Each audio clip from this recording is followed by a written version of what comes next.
Après qu'un jeune homme se soit détourné de Jésus, incapable de renoncer à sa grande richesse, les disciples de Jésus ont demandé au Seigneur quelle récompense ils auraient au ciel puisqu'ils avaient tout abandonné pour le suivre. Jésus leur a promis, je cite, 100 fois autant, plus la vie éternelle. Puis il dit, mais beaucoup de ceux qui seront les premiers seront les derniers, et beaucoup de ceux qui seront les derniers seront les premiers. Jésus a réitéré cette vérité dans Matthieu 20, verset 16, à la fin de la parabole des ouvriers dans la vigne. Une histoire conçue pour illustrer que les derniers seront les premiers et que les premiers seront les derniers.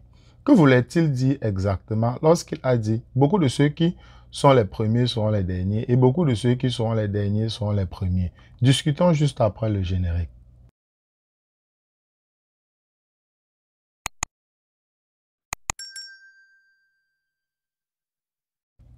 Premièrement, nous devrions éliminer ce qu'il ne voulait pas dire. Jésus n'enseignait pas que le chemin pour aller au ciel est de vivre une vie de pauvreté dans ce monde. Les Écritures indiquent clairement que le salut s'obtient par la grâce, par la foi et non par les œuvres. Éphésiens chapitre 2, versets 8 à 9. Et qu'il est indépendant de la situation financière de chacun. De plus, Jésus n'enseignait pas une inversion automatique des rôles au ciel.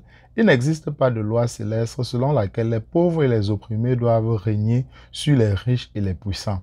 Les riches ne sont pas toujours les derniers au paradis et les pauvres ne sont pas toujours les premiers. Il ne sera pas non plus demandé aux croyants qu'ils jouissent de richesses et de prestige sur terre d'être humiliés au ciel. Le rang terrestre ne se traduira pas automatiquement par un rang céleste inverse.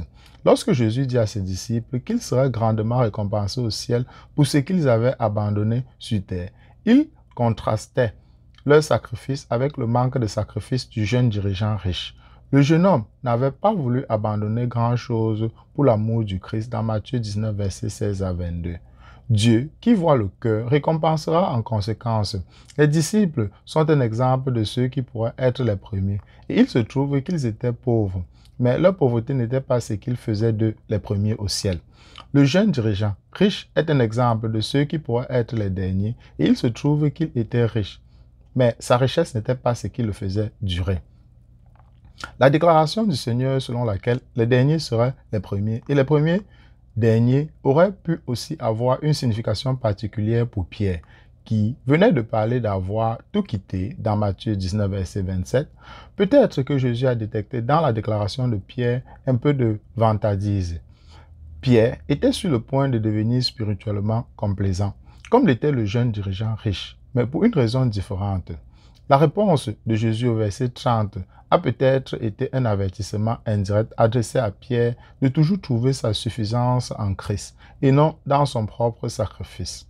Après tout, sans amour, même le plus grand sacrifice ne vaut rien. 1 Corinthiens chapitre 13, verset 3. Dans le chapitre qui suit la déclaration de Jésus, selon laquelle les premiers seront les derniers et les derniers seront les premiers, Jésus raconte une parabole dans Matthieu 20.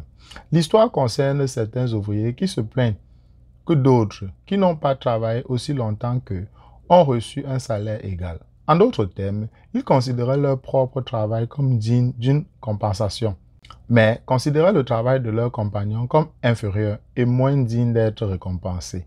Jésus termine la parabole par cette déclaration, je cite, « Les derniers seront les premiers et les premiers seront les derniers ». Matthieu 20, verset 16.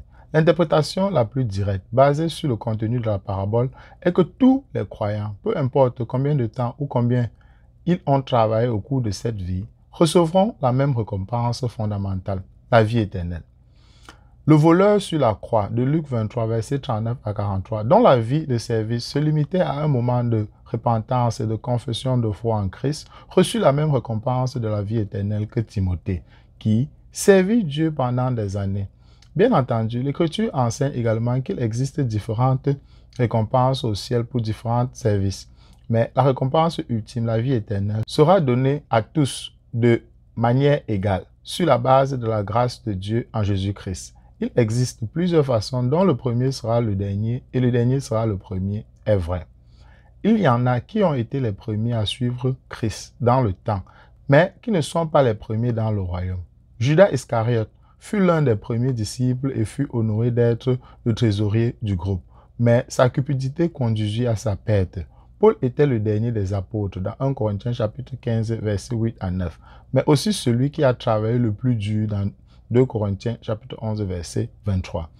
Il y en a qui ont été les premiers privilégiés, mais qui ne sont pas les premiers dans le royaume. Selon les termes de la nouvelle alliance, les gentils avaient un accès égal au royaume des cieux, même s'ils n'avaient pas servi Dieu sous l'ancienne alliance. Les Juifs, qui avaient travaillé longtemps sous l'ancienne alliance, étaient jaloux de la grâce accordée aux nouveaux venus païens. Voir Romains 11, verset 11. Certains sont les premiers en termes de prestige et de rang, mais pourraient ne jamais entrer dans le royaume. Jésus a dit aux pharisiens que les pécheurs qu'ils méprisaient étaient sauvés avant eux. En vérité, je vous le dis, les publicains et les prostituées entrent avant vous dans le royaume de Dieu. Matthieu 21, verset 31 à 32. Ce que Jésus enseigne dans Matthieu 19, verset 30 est le suivant. Il y aura de nombreuses surprises au ciel. Le système de valeurs célestes est très différent de celui de la terre. Ceux qui sont estimés et respectés dans ce monde, comme le jeune dirigeant riche, peuvent être mal vus par Dieu. L'inverse est également vrai. Ceux qui sont méprisés et rejetés dans ce monde, comme les disciples, peuvent en fait être récompensés par Dieu.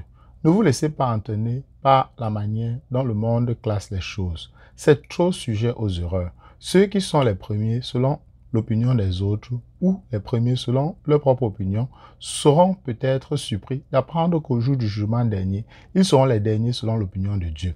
Eh bien, nous arrivons au terme de cette capsule. J'espère vous avoir édifié. Si c'est le cas, laissez-moi un pouce levé. Abonnez-vous si ce n'est pas encore le cas. On se retrouve très rapidement pour une prochaine capsule.